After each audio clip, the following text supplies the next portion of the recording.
समझ में नहीं आया। जब उस्ताद ने सिखाया समझ में आ गया।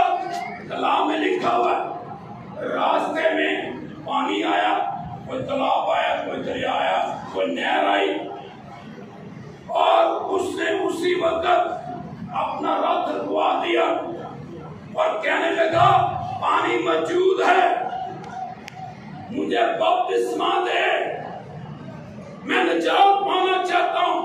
मैं समझ गया हूं नबी जो दिखा रहा था, बता रहा था कि एक निजात देंदा कुर्बान होगा, उसकी कुर्बानी से हम निजात पाएंगे। और निजात का तरीका बपतिस्मा लेना, पानी मौजूद है, देर न कर, मुझे बपतिस्मा दे। तो अब इसने फिर कहा, फिर सिखाया।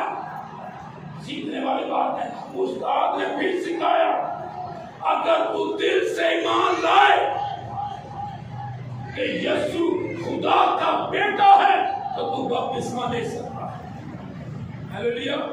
अगर तू दिल से ईमान लाए, उसने भी सीखा और कहा मैं ईमान लाता हूँ यीशु खुदा का बेटा है, और लिखा उसने बपतिस्मा लिया और खुशी खुशी अपने घर को चला। ये उस्ताद की बात।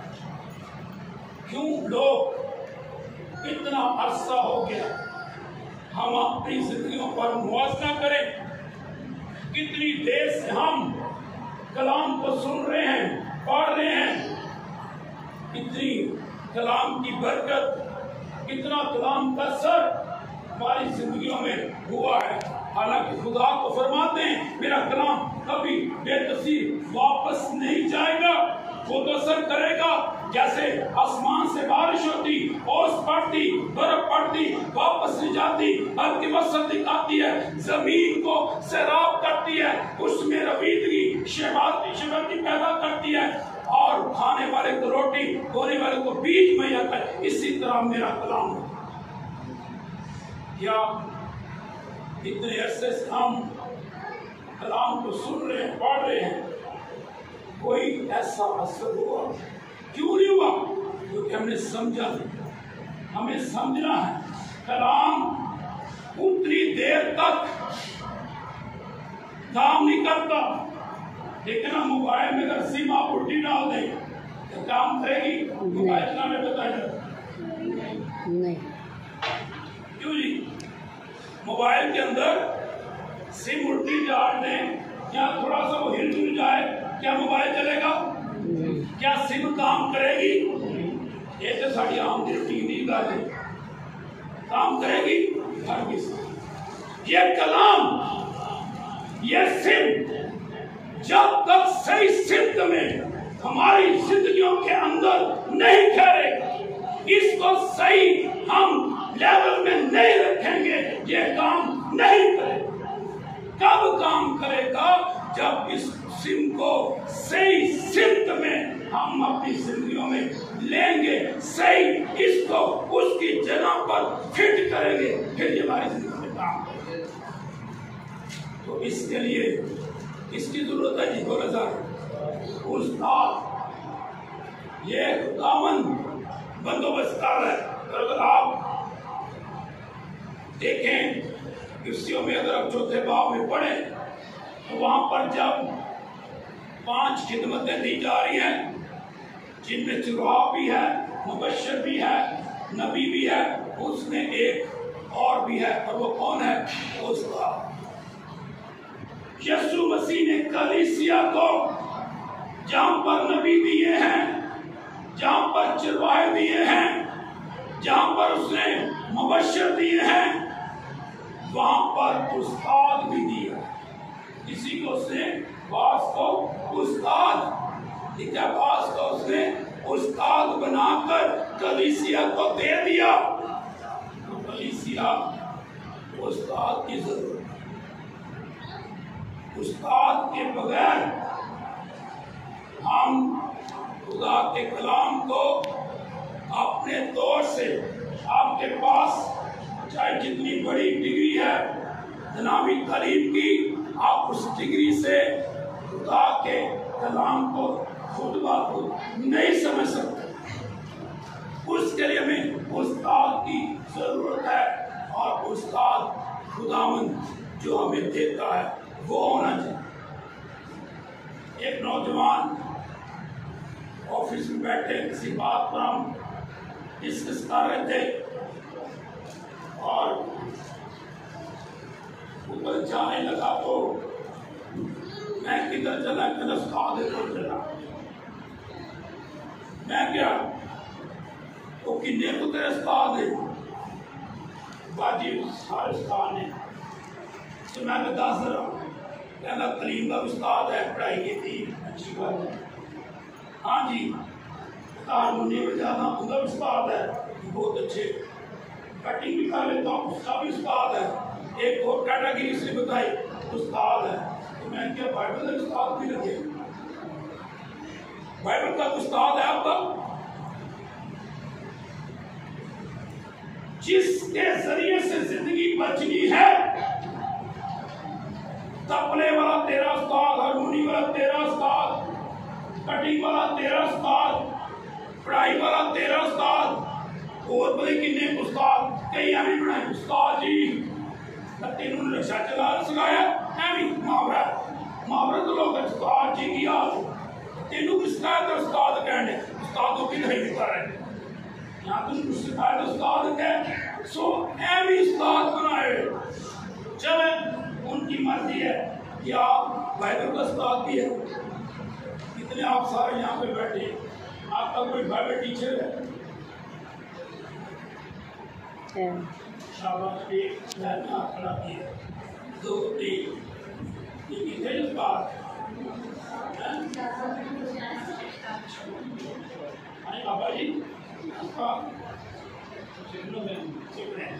सीधा उस्ताद है। पता नहीं ऑनलाइन में सवाल जवाब करने क्या लिखा है। आप मेरे पास क्या कर बैठ उस्ताद मोहतरम मेरे पास बैठिए, मुझे वक़्त दीजिए, मुझे बताइए, मुझे हदायत कीजिए, मुझे कलाम की समझ कीजिए, मुझे सिखाएं। ऐसा सवाल खुदानी कलाम के सारे सवाल अमेरिकन उस्ताद जी ऐसे नहीं। उस्ताद पास बैठे, उस्ताद के पास हम बैठें, उस्ताद के साथ हम रफ़ाकत करें, उस्ताद से हम वक़्त लें, उस्ताद के लिए वक़्त निकालें, तब जाकर समझ आनी है। ये भी करना है। हालेलुया, खुदा को बरकत। सो कलाम हमें क्या सिखा? उस्ताद हम बहुत सारे आप करते हैं अपने बच्चों के तनावी मुस्तक़बिल के लिए।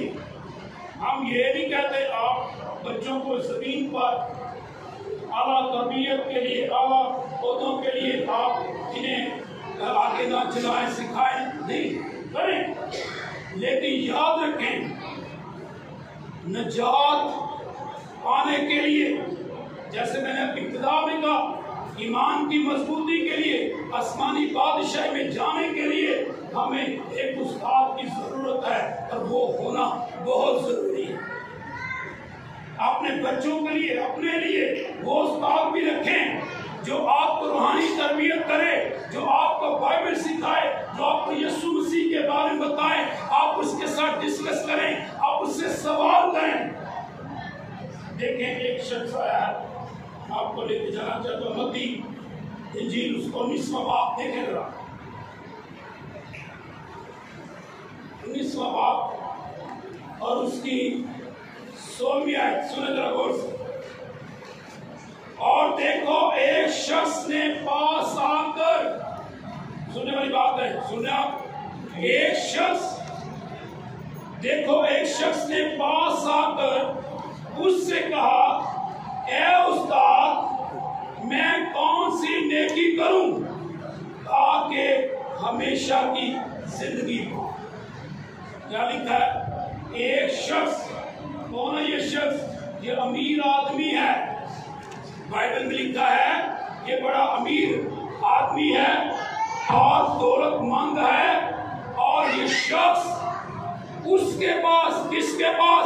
यीशु मसीह के पास। ये दौलतमंद शख्स यीशु मसीह के पास आकर उससे कहा, ए उस्ताद, लेकिन जरूरत है, दौलतमंद है, पता नहीं क्या कौन कौन से उस्ताद हो सकते हैं, कौन कौन से उसके पास और भी लोग हो सकते हैं, लेकिन हमेशा की जिंदगी के लिए इसको पता है दौलत सिखाने वाला मुझे हमेशा की जिंदगी का सबक नहीं दे सकता। ठीक है, मुझे अच्छी कटिंग सिखाने वाला हमेशा की जिंदगी का सबक नहीं दे सकता। मुझे आला तालीम की डिग्री दिलवाने वाला मुझे हमेशा की जिंदगी की तालीम नहीं दे सकता। इसके लिए मुझे रूहानी उस्ताद के पास जाना पड़ेगा। कोई और उस्ताद मुझे हमेशा की जिंदगी के बारे में नहीं सिखा सकता। खुदा ने उस्ताद मुकर्रर किए, रूहानी उस्ताद, बाइबल के उस्ताद, आसमान की बादशाही का वेद जानने वाले उस्ताद खुदा ने मुकर्रर किए, मुझे उनके पास जाना। लिखा इसलिए वो शख्स पास आकर, यानी यीशु के पास आकर उससे कहा, ए उस्ताद, सवाल किया, मैं कौन सी नेकी करूं? मुझे सिखा, मैं कौन सी नेकी करूं? क्या वो कुर्ते लेके नहर को गोद डालूं? क्या वो कीड़े जितो निकल रहे हैं उसे जाके चावल डालूं? ये नेकियां हैं? ये नहीं। मुझे सिखा, ऐ उस्ताद, मैं कौन सी नेकी करूं ताकि क्या पाऊं? हमेशा की जिंदगी।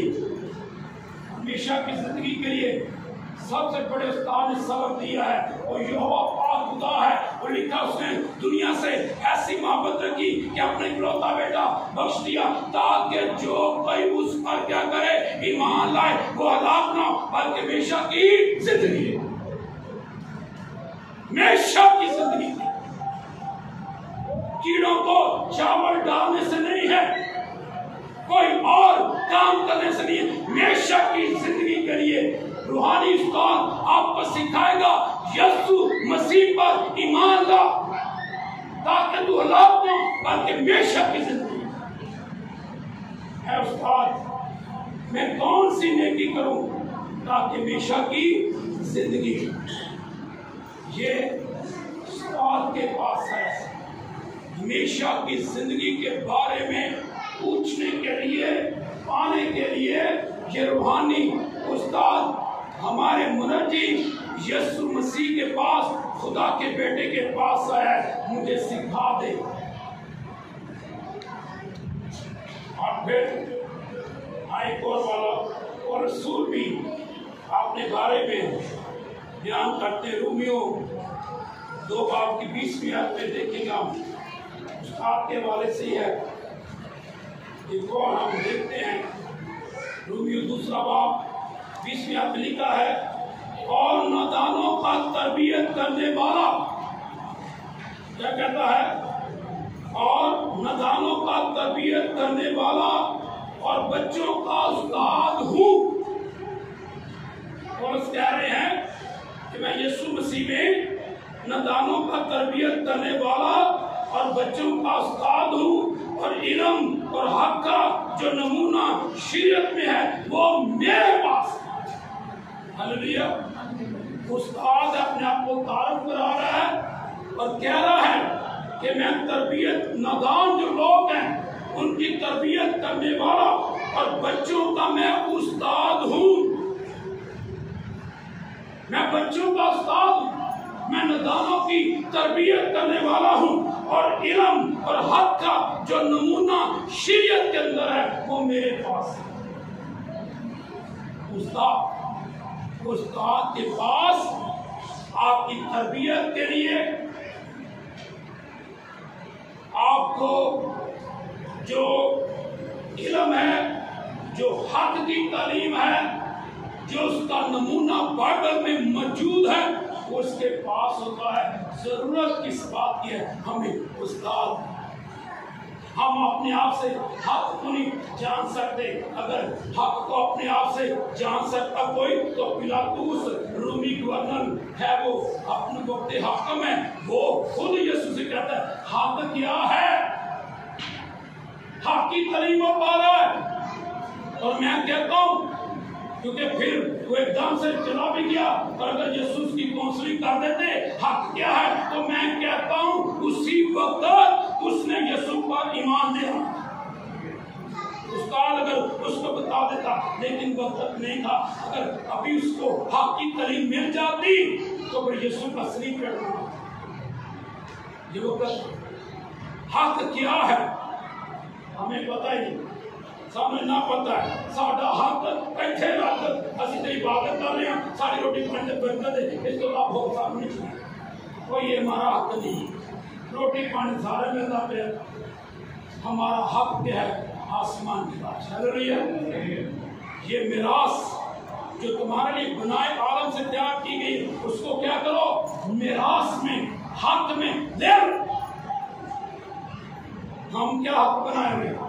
हमारा हक है, हम कहीं मुनादी करते हैं, मैं दुआ था लोग शिफावा पान, बस बड़ी खुशी की बात है। यीशु ने कहा और ये तुम्हारा हक नहीं है। तुम्हारा हक क्या है? इस बात से खुश हो कि बदरू में तुम्हारे ताबे होगी, बल्कि इस बात से खुश हो कि तुम्हारे नाम आसमान में लिखे। ये हमारा हक। ये कैसे पता चलेगा? जब उस बात से पूछिए।